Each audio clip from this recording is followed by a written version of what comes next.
સૌરાષ્ટ્ર અને દક્ષિણ ગુજરાત જ્યાં મુશળધાર વરસાદે ખેતરમાં ઊભા પાકને કર્યું છે નુકસાન. પોરબંદર જિલ્લામાં તો ખેતરો તળાવમાં ફેરવાયા છે. 10 દિવસ વીતવા છતાં હજુ વરસાદી પાણી ન ઓસરતા ખેડૂતો ચિંતામાં મુકાયા છે. જિલ્લામાં 40 ઇંચથી વધુ વરસાદ વરસી ચૂક્યો છે. એવામાં મગફળી સહિતના પાકને નુકસાન થયું છે.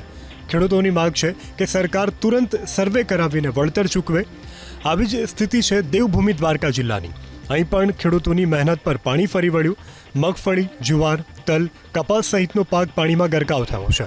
જૂનાગઢ જિલ્લામાં પણ ભારે તારાજી સર્જાઈ. જૂનાગઢના જાંજરડામાં ખેડૂતોએ સોયાબીનનું વાવેતર કર્યું હતું, પરંતુ ભારે વરસાદથી સોયાબીનનો પાક ધોવાઈ ગયો. તો સુરતમાં પણ ખેડૂતોને મોટું નુકસાન થયું છે. માંગરોળ અને ઓલપાડ તાલુકામાં કીમ નદીના પાણીએ વિનાશ વેર્યો છે. લાખો રૂપિયાના ખર્ચે વાવેલો પાક જમીનદોસ્ત થતાં ખેડૂતો લાચાર બન્યા છે. સૌરાષ્ટ્ર અને દક્ષિણ ગુજરાત જ્યાં મુશળધાર વરસાદે ખેતરમાં ઊભા પાકને કર્યું છે નુકસાન. પોરબંદર જિલ્લામાં તો ખેતરો તળાવમાં ફેરવાયા છે. 10 દિવસ વીતવા છતાં હજુ વરસાદી પાણી ન ઓસરતા ખેડૂતો ચિંતામાં મુકાયા છે.